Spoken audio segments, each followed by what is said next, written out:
Friends, இன்னைக்கு நம்ம sweet கடைக்கு போனாலே எல்லோரும் ரொம்ப ரொம்ப விரும்பி சாப்பிடக்கூடிய பால்கோவா தாங்க எப்படி செய்யறதுன்னு பார்க்க போறோம். அது கடையில் கிடைக்கிற அதே டேஸ்ட்லேயே ரொம்ப ஈஸியாக வாங்க எப்படி செய்யறதுன்னு பார்க்கலாம். ஃபர்ஸ்ட் பால்கோவா செய்யறதுக்கு நான் ஸ்டவ் ஆன் பண்ணி ஒரு பேன் வச்சிருக்கேங்க. இதில் 2 லிட்டர் பால் சேர்த்துக்கலாம்.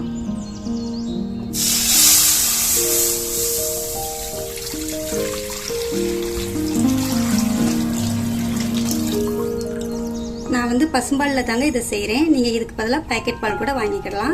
வாங்குறப்போ ஃபுல் க்ரீம் மில்க்குன்னு கேட்டு வாங்கிக்காங்க. அதாவது கொழுப்புள்ள பாலாக வாங்கிக்கோங்க. இது நல்லா கொதி வரட்டும்.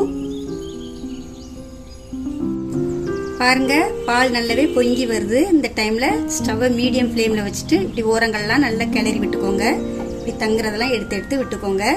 இப்போ கைவிடாமல் இடையிடையே நம்ம கிளறி விட்டுக்கிட்டே இருப்போம்.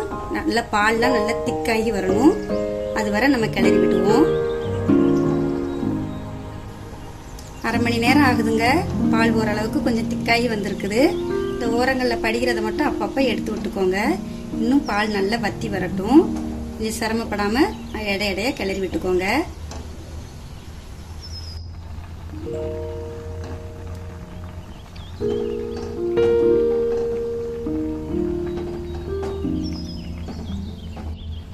முக்கால் மணி நேரம் ஆகுதுங்க. பால் நல்லா திக்காகி வந்திருக்குது. இந்த ஸ்டேஜில் சர்க்கரையை சேர்த்துக்கலாம். நான் 100 கிராம் சர்க்கரை சேர்க்குறேங்க.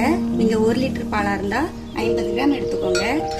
நான் எங்கள் வீட்டுக்கு கெஸ்ட் எல்லாம் வந்திருக்கிறதுனால கொஞ்சம் கூடுதலாக பால் எடுத்து செய்கிறேன். இதை நல்லா மிக்ஸ் பண்ணிக்குவோம்.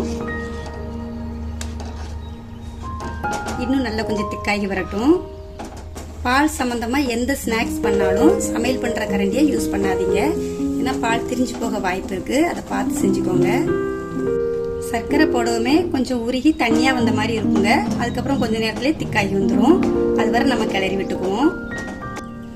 பாருங்க, தண்ணியெல்லாம் வற்றி பால்கோவா சூப்பராக ரெடி ஆயிடுச்சுங்க.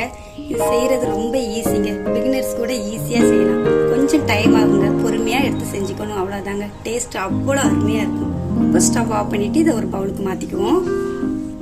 அவ்வளோதாங்க. தகட்ட சுவையான பால்கோவா அருமையாக ரெடி ஆயிடுச்சு. நீங்களும் கண்டிப்பாக இதே மாதிரி உங்கள் வீட்டில் செஞ்சு பாருங்கள். இதே மாதிரி நிறைய வீடியோஸ்க்கு நம்ம சேனலை சப்ஸ்கிரைப் பண்ணுங்கள். நன்றி.